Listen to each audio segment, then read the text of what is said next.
ஏண்டா உங்க அண்ணன் ஏதாவது சொன்னா என்னது கூட யோசிக்காம என்ன வேணாலும் பண்ணுவியா? சிஸ்டர் வந்து உங்களோட வாழ வந்திருக்காங்கடா.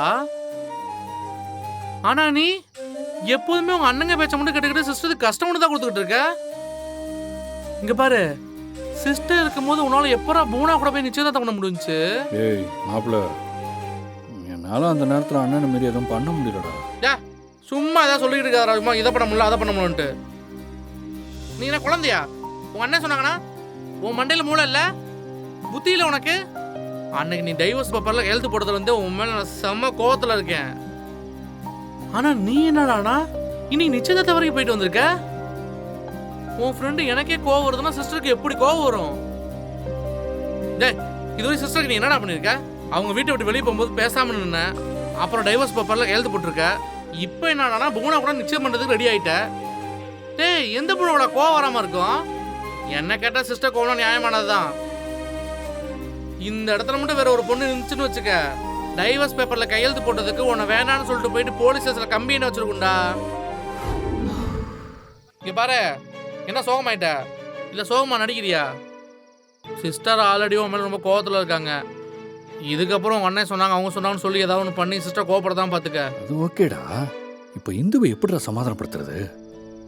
நீ சிஸ்டர் வாழ்க்கையில வேணும்னு நினைக்கிறேல, இங்க பாரு, நேரா போ. என்ன பண்ணணும்? நேரா போய் காலில் சாசாங்கமா விழுந்து அவங்கள்ட்ட மன்னிப்பு கேட்கணும். Problem solve. என்ன நான் தானா? இங்க பாரு, பொண்டாட்டி காலில் விழுதெல்லாம் தப்பு கிடையாது.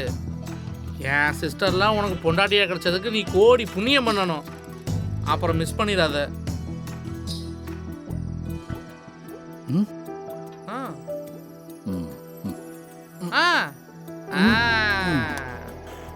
இவ்வளோ உயரத்தில் இருக்கா? நான் இப்படி இது இன்னைக்கு முடிகிற கேஸ்ல போல இருக்கே. கடையை வேற சாத்திடுவான். எப்படி எஸ்கேப் ஆயிடுறா பாண்டி.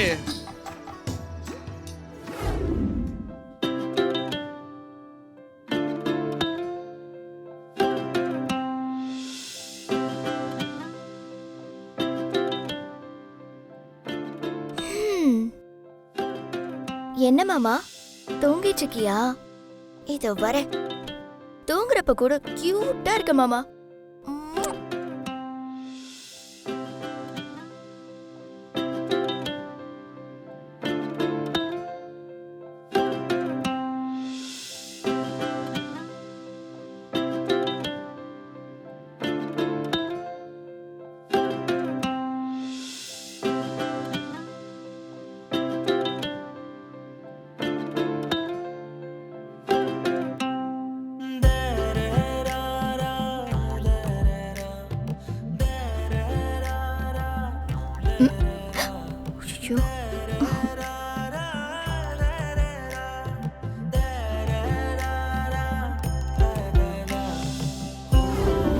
அறிவு இருக்கா உனக்கு?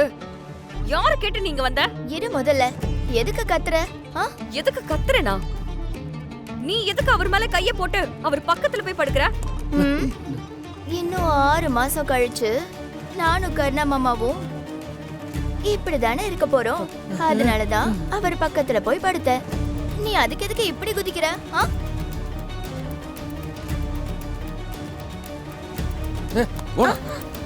என்ன பேசிட்டு இருக்க நீ? கொஞ்ச நேரம் அமைதியாரு. நீங்க வாங்க, வா வா வா. நான் தூங்கிட்டு இருந்த என் பக்கத்துல உன்னை யாரு படுக்க சொன்னது? என்ன மாமா நீயும் அவள மாதிரியே பேசுற? உன்னை கல்யாணம் பண்ணிக்க போற எனக்கு உன் மேல இந்த சின்ன உரிமை கூட இல்லையா? மாமா, அவ இன்னும் வெறும் 6 மாசம் மட்டும்தான். அதுக்கப்புறம் நான் தானே உன்னை பாத்துக்க போறேன். இந்த கதையெல்லாம் நீ அப்புறமா பேசிக்கோ. இங்க அவரு மட்டும் இல்ல, நானும் தான் இருக்கேன். என்ன கேட்காம நீ இந்த ரூமுக்குள்ளே வரக்கூடாது. திரும்பவும் ஏதாவது ஒரு காரணத்தை சொல்லி என்கிட்ட வாங்கி கட்டிக்காத.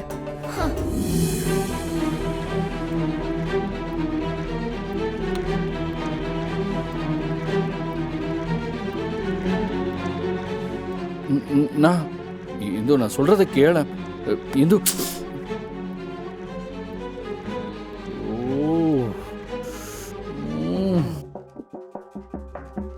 நான் பாட்டுக்கு இங்கே அழகாக தூங்கிட்டு இருந்தேன். இவன் வந்து எழுப்புனா இந்த பக்கம் பிடிக்கிறா, இந்த பக்கம் முறைக்கிறா. ஒரு முருகா,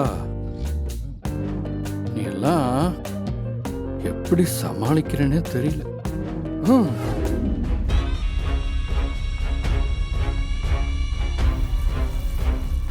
விஸ்வா வளர வளர அப்படியே அவங்க அப்பா மாதிரியே நடந்துக்கிறானே, இவனையும் இவங்கள மாதிரியே மாத்திடுவாங்க போல.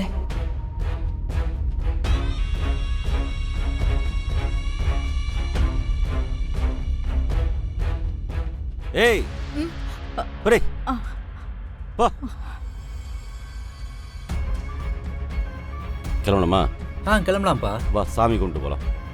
அண்ணே ஒரு நிமிஷம் அண்ணே. கர்ணா பூ வாங்க போனவன் வந்துகிட்டு இருக்கான். அவன் வந்ததுக்கு அப்புறம் பூ போட்டு சாமி கும்பிடுங்களேன். ம்